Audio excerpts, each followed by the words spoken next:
The call came on a Thursday evening in October, exactly 6 months after our divorce was finalized.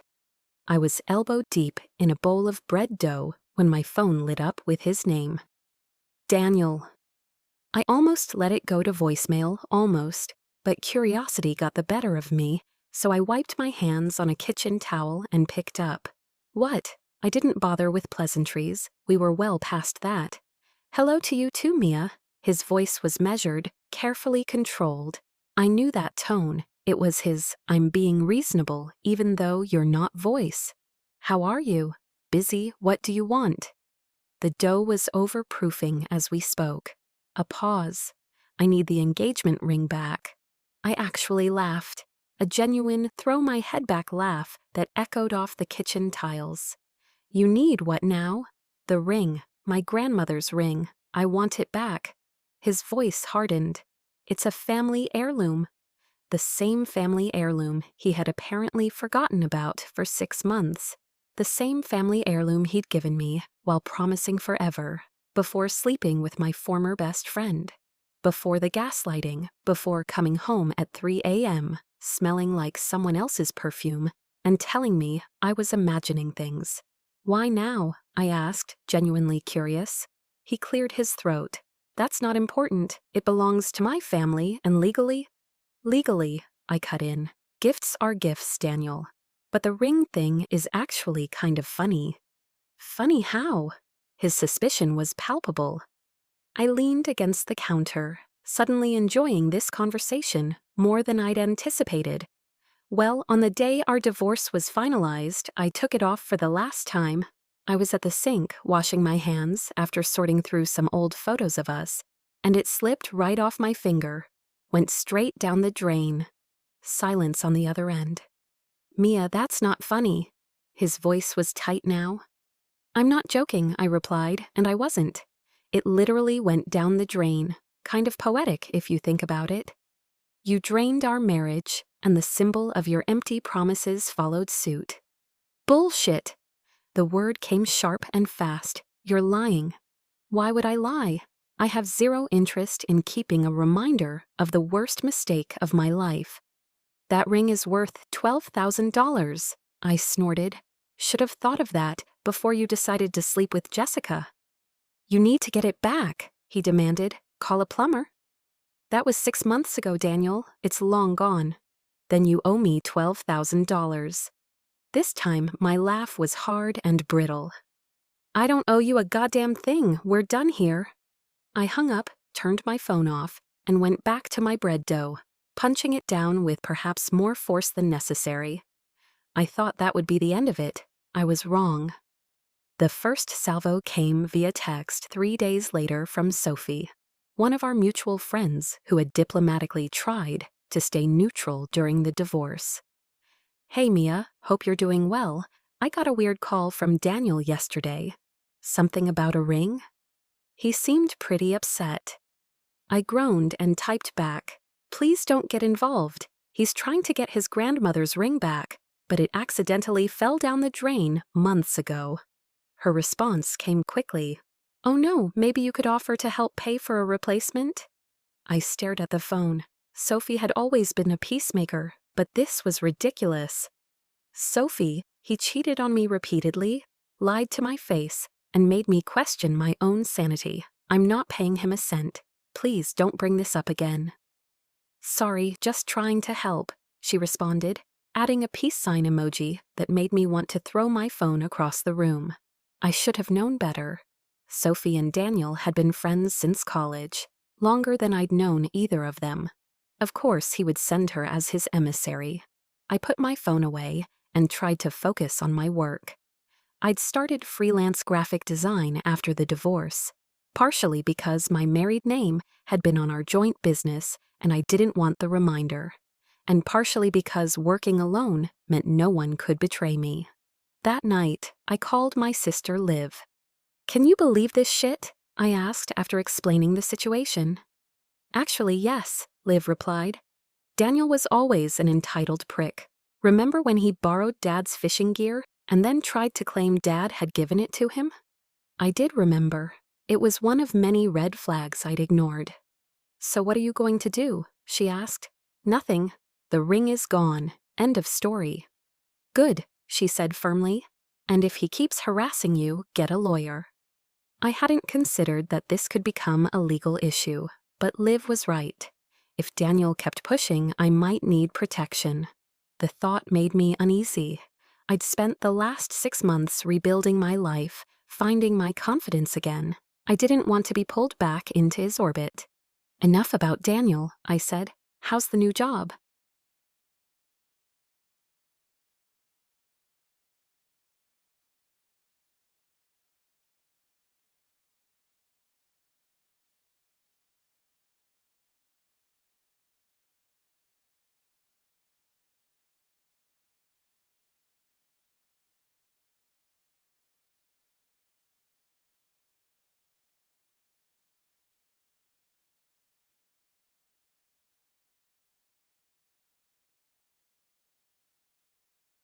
As Liv filled me in on her promotion, I tried to push away thoughts of Daniel and his ridiculous demand, but they lingered at the edges of my mind, a shadow I couldn't quite shake. The next attack came from an unexpected quarter. I was at the local farmer's market on Saturday morning, inspecting heirloom tomatoes, when I heard a familiar voice behind me. "Mia, is that you?" I turned to find Margaret Whitaker, Daniel's mother, standing there in her pearl earrings and perfectly pressed linen shirt. She'd never liked me, always thought her precious son could do better. When we divorced, she'd sent me a card that read, "Sometimes things work out for the best. No sorry, no good luck. Just thinly veiled relief."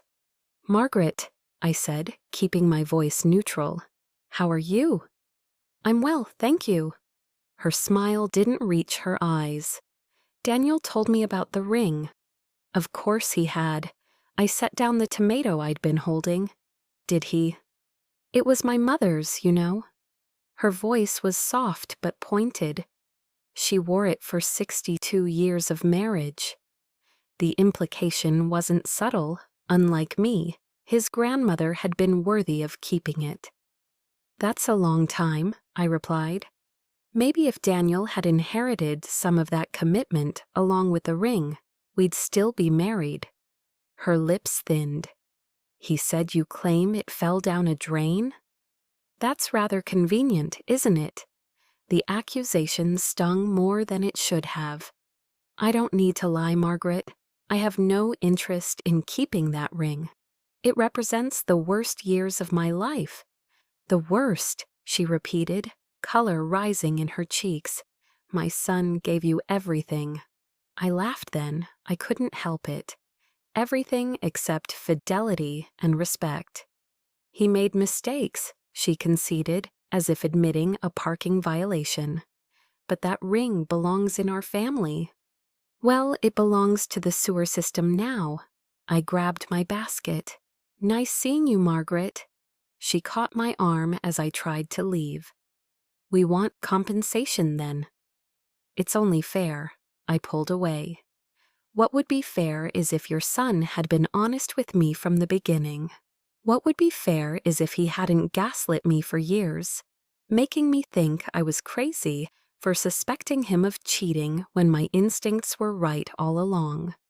My voice was rising and people were starting to stare. I didn't care. "What would be fair, Margaret, is if you'd raised a man who understood that marriage vows mean something." Her face went white, then red. "How dare you? No, how dare you approach me in public to demand money for a ring I accidentally lost?" I cut in. "We're done here." I walked away, heart hammering, leaving her standing between the tomatoes and the bell peppers. My hands were shaking as I paid for my produce, but underneath the adrenaline was something else. Something that felt surprisingly like power. On the drive home, I realized I was smiling. The cease and desist letter arrived the following Wednesday. I stared at the law firm's letterhead, my stomach churning. The language was formal and intimidating, demanding I either return the diamond and sapphire engagement ring belonging to the Whitaker family or compensate Daniel for its full appraised value of $12,800. I called Liv again. "He's suing me," I said as soon as she picked up. "What? Let me guess. The ring?" "Yep, got a letter from some lawyer demanding I pay up." "What an asshole," she muttered. "Okay, don't panic. I know a good attorney. Her name is Vanessa Chen. She handled my friend Kira's divorce last year. Let me text you her number." An hour later, I was sitting in Vanessa's office, the letter spread out on her desk. She was younger than I'd expected, maybe mid-30s, with a sharp bob and sharper eyes. "So the ring fell down the drain?" she asked after I'd explained the situation. "Yes, I was washing my hands, it slipped off, and it was gone before I could react." I twisted my now bare ring finger. "I wasn't exactly heartbroken about it." She nodded, making a note. "And you didn't try to retrieve it?" "Honestly, number it seemed fitting." I hesitated. "Look, if I legally owe him the money, I'll figure something out, but it feels wrong." "Engagement rings are complicated, legally speaking," Vanessa said. "They're considered conditional gifts, contingent on the marriage occurring. Since you did get married, the ring became your property."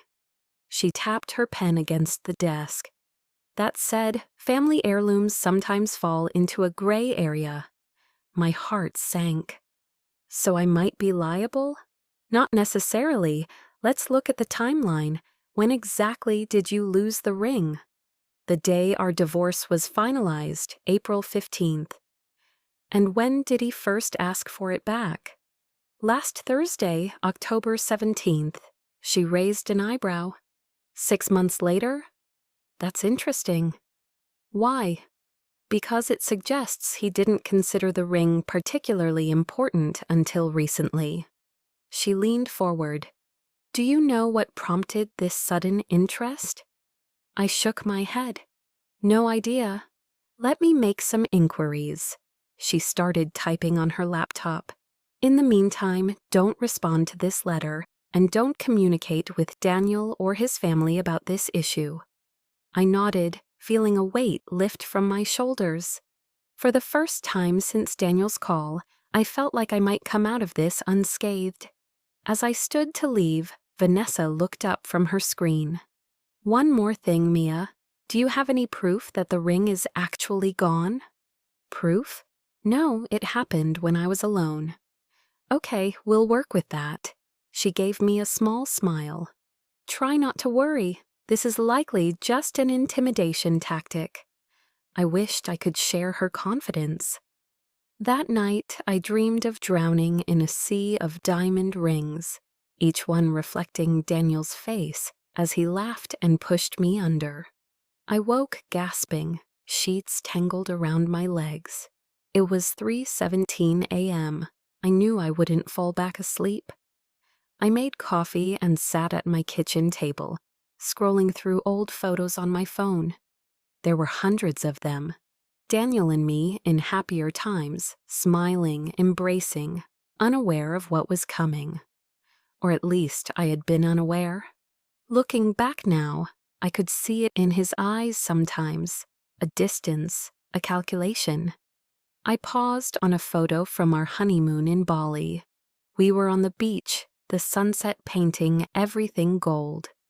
Daniel had his arm around me, and I was looking up at him with such naked adoration it made my chest ache. On my finger the ring caught the light, sapphires and diamonds in an antique platinum setting. I hadn't thought about those early days in a long time. We'd been happy then, hadn't we? Before the lies started, before I found the text messages, before the nights alone wondering where he was, before I started doubting myself, my perceptions, my worth. The ring had come to symbolize all of it, the false promises, the betrayal, the years wasted on someone who didn't deserve them. When it slipped down the drain that day in April, a part of me had felt relieved, like the universe was saying, it's really over now. You can move on. And I had moved on.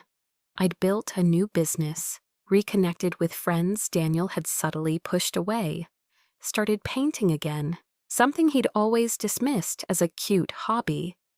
I was finding myself again, piece by piece. Now he wanted to drag me back into the past, to make me pay, literally, for escaping him. The irony wasn't lost on me. Even now he was trying to control me, to punish me for finally being free. I put my phone down and walked to the window. The city was quiet, streetlights casting pools of yellow on the empty sidewalks. In the glass I could see my reflection, hair mussed from sleep, eyes tired but clear. No, I said to my reflection, not this time. Vanessa called the next morning. I have some interesting news, she said. Can you come to my office this afternoon? 3 hours later, I was sitting across from her again, watching as she pulled up a document on her computer. So I did some digging, she began. And it seems Daniel got engaged again last month. I blinked. What? To someone named Lauren Peters. Does that name mean anything to you? I shook my head, trying to process this information. Daniel was engaged after only 6 months. Here's where it gets interesting, Vanessa continued. Based on social media posts I was able to view, it appears he proposed without a ring, promising to give her a special family heirloom later. Understanding dawned. He told her she'd get his grandmother's ring. That's my suspicion, yes, Vanessa smiled thinly. But he couldn't follow through because you supposedly have it. So now he needs either the ring or enough money to buy a replacement before his new fiancée gets suspicious. I couldn't help but laugh at the absurdity of it. Typical Daniel, making promises he can't keep. It puts his timing in perspective, doesn't it? Vanessa turned her screen to show me a photo from Lauren's Instagram. Daniel on one knee in front of a beach sunset, eerily similar to our own engagement 8 years ago. He even used the same location, I murmured. Anger and something like pity washed over me.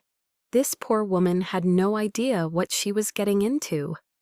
This information significantly weakens his claim, Vanessa said. It demonstrates that his interest in the ring isn't sentimental but practical. He needs it for his new relationship. No judge would be sympathetic to that. So what do we do now? I'm going to send a response letter, firmly denying any obligation to compensate him for the ring, citing its status as a completed gift and emphasizing the suspicious timing of his request. She typed a few notes. I'll also hint at our knowledge of his new engagement. That should give him pause. And if he doesn't back down, then we're prepared to fight. Vanessa closed her laptop. But between you and me, I don't think it will come to that. Men like Daniel are bullies. They back off when confronted. I wanted to believe her, but I knew Daniel. He hated losing. Thank you, I said, standing. I really appreciate your help. One more thing, she said as I reached the door. If he contacts you directly again, record the conversation if you legally can in your state. It might be useful to have his own words on record. I nodded, making a mental note to download a call recording app. I didn't have to wait long. Daniel called that very night, just as I was finishing dinner. What the hell, Mia? No greeting, just anger. You got a lawyer involved? I had my recording app ready. Yes, I did. And this conversation is being recorded, just so you know. That gave him pause. Fine, whatever. Look, this doesn't need to be complicated. I just want what's mine. The ring isn't yours, Daniel. It was a gift. A conditional gift. The condition was marriage, which happened. We've been over this. I kept my voice calm. Besides, it's gone anyway.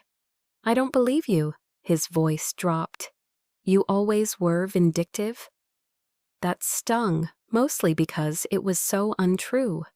I'd been passive during our marriage, always accommodating, always forgiving his mistakes and misunderstandings. Vindictive would be calling your new fiancé to warn her about you, I replied coolly. Vindictive would be showing her the text messages I found between you and Jessica. Vindictive would be telling her how you made me think I was losing my mind when I suspected you were cheating. Silence. Then, you've been spying on me? I haven't been doing anything, Daniel. You put your life on social media for everyone to see. Stay away from Lauren. His voice was dangerous now. I have no interest in your new relationship. I just want you to stay away from me. I took a deep breath. Drop this ring nonsense and move on. I have. You think you're so much better now, don't you? He sneered. Saint Mia, the wounded wife. You weren't perfect either, you know. I never claimed to be perfect, but I was faithful, and I was honest. I felt my face flush with anger, which is more than I can say for you. This isn't over, he warned. Yes, it is. Goodbye, Daniel. I hung up, heart racing. For a moment, I sat there, phone in hand, waiting for the familiar wave of doubt and insecurity that always followed our conflicts during our marriage. But it didn't come. Instead, I felt steady, clear-headed, and certain that I was right to stand my ground. I sent the recording to Vanessa and went to bed. The next attack came through social media. I woke up to a barrage of messages from acquaintances and distant friends, all asking variations of the same question. Is it true you stole Daniel's grandmother's ring? When I checked Facebook, I discovered why.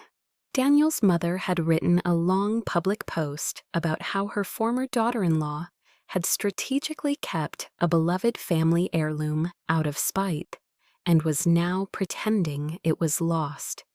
She described the ring in loving detail, recounting how her mother had worn it through World War II, how it had survived true hardships, unlike the minor difficulties that had ended my marriage. The post had dozens of sympathetic comments, including several from people I'd considered friends. So sad when people can't just be decent after a divorce. Family heirlooms are sacred. She should be ashamed. Some people just want to punish their exes. My hands shook as I read them. This was character assassination, plain and simple. And it was working. I could already imagine the whispers, the judgment, the scarlet letter of bitter ex-wife being stitched to my reputation. I called Vanessa immediately. This is defamation, she said after I explained the situation. We can send a cease and desist letter, but honestly, that might just fuel the fire. So what do I do? Just let them trash me publicly? She was quiet for a moment. Sometimes the best defense is a good offense. Meaning you tell your side of the story. Not in a reactive, defensive way, but openly, honestly, taking control of the narrative. I don't know if I can do that, I said, my voice small. During our marriage, Daniel had constantly accused me of oversharing or making him look bad whenever I confided in friends about our problems. The conditioning ran deep. Think about it, Vanessa suggested. In the meantime, don't engage directly with the post or its comments. That will just create more drama. After we hung up, I sat staring at my phone for a long time. The ring was such a small thing in the grand scheme of what had happened between Daniel and me. But small things could become symbols for much larger issues. The ring had come to represent everything Daniel had promised and failed to deliver: loyalty, honesty, partnership. And now, in its absence, it represented something else: my unwillingness to be controlled any longer. I started typing.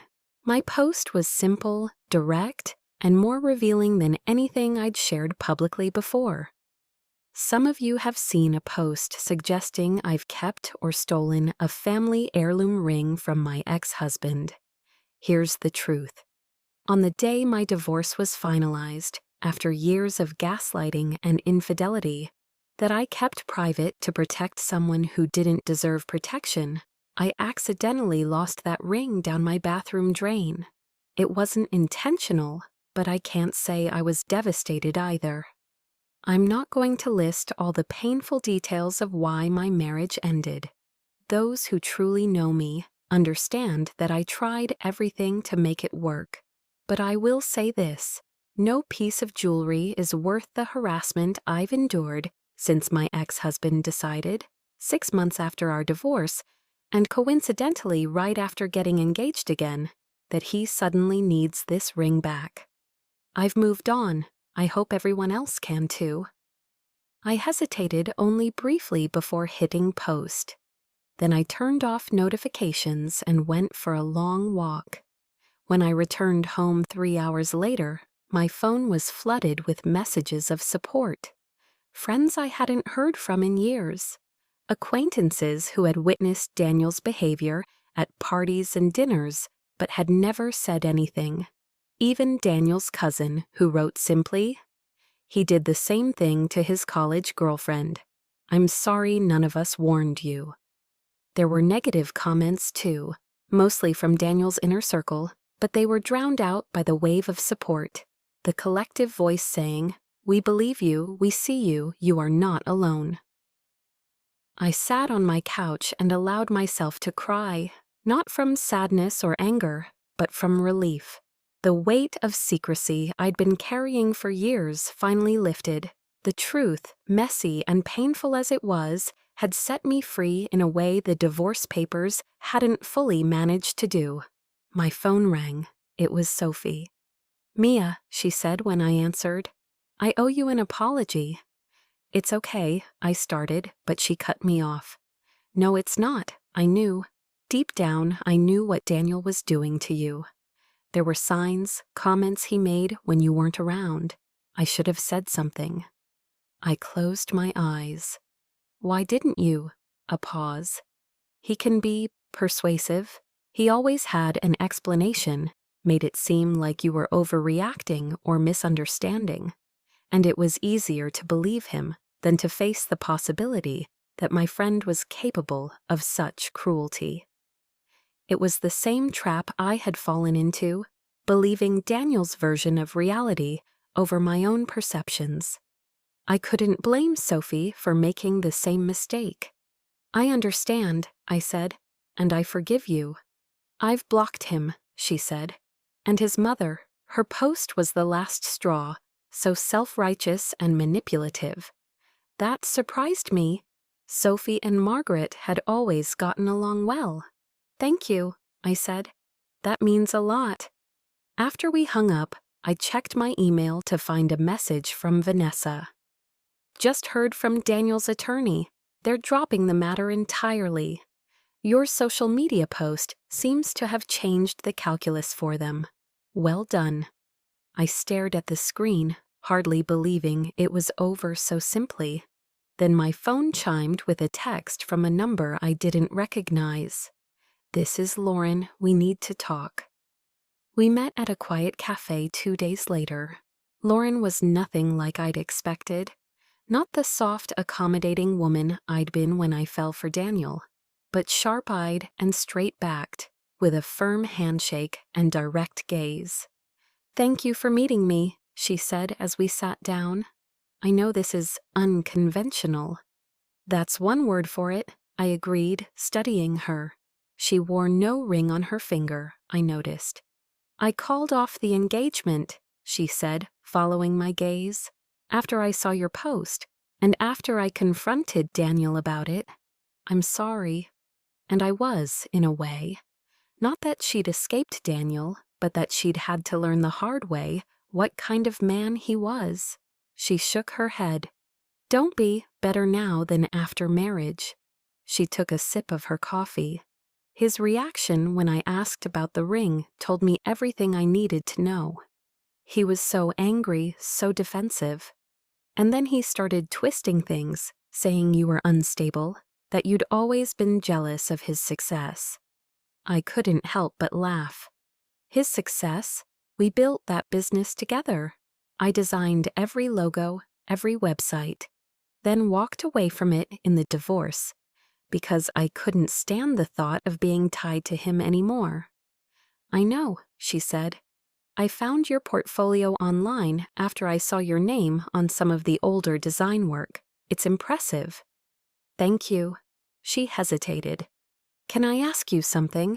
The ring, did it really fall down the drain?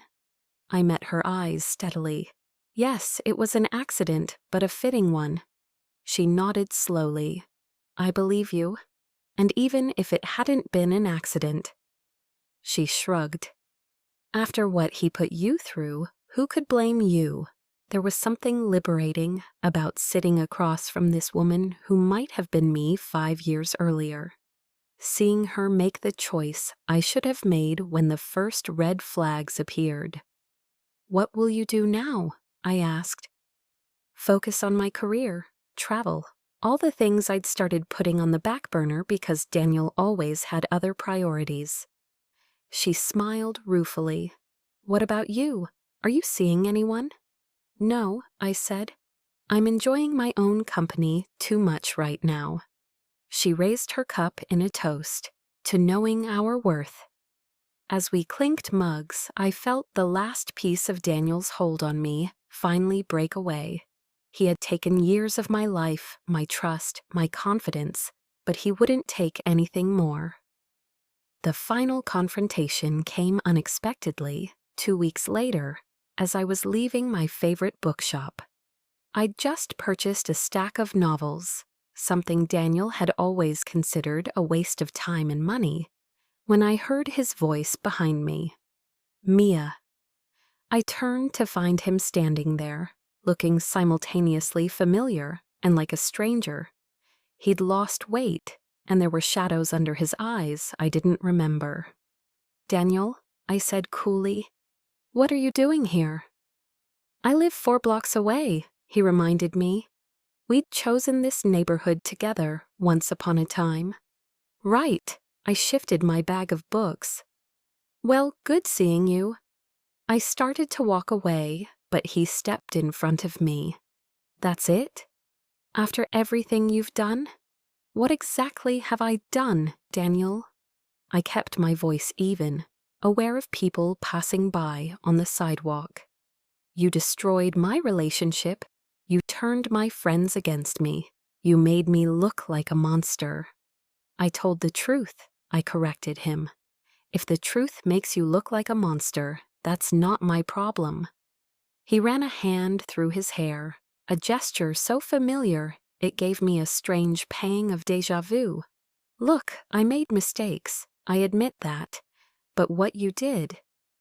What I did was finally stand up for myself. I cut him off. And it terrifies you, doesn't it? That you can't control the narrative anymore, that people might see you for who you really are. This isn't about control, he insisted, but his eyes gave him away. It had always been about control with Daniel. You know what I realized lately? I asked, not waiting for his answer. I was never the problem. All those times you made me feel crazy for suspecting you were cheating. I was right. All those times you said I was too emotional, too demanding, too much. I wasn't. I was just asking for basic decency and honesty. He looked away. You weren't perfect either. No, I wasn't. My biggest flaw was loving someone who didn't deserve it and staying long after I should have left. I stepped around him. Now, if you'll excuse me, I have plans that don't involve rehashing the past. The ring, he said as I walked away. Did it really fall down the drain? I stopped and turned back to him one last time. Yes, Daniel, just like our marriage, It went down the drain. The difference is, I only dropped the ring accidentally. You flushed our marriage away deliberately, one lie, one betrayal at a time. For a moment, he just stared at me, and I could see the calculations happening behind his eyes, wondering if he could charm me, manipulate me, intimidate me, as he'd done so many times before. But something in my face must have told him it wouldn't work this time. He gave a small, defeated nod and walked away. I watched him go, feeling neither triumph nor anger, just a profound sense of closure.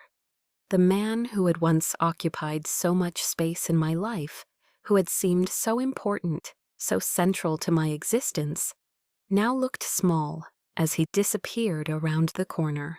I turned and continued on my way, books tucked under my arm, the late afternoon sun warm on my face. Ahead of me stretched a future entirely my own, unmarked by promises that would be broken, unshadowed by doubt and betrayal. The ring was gone, and so finally was the last of my regret.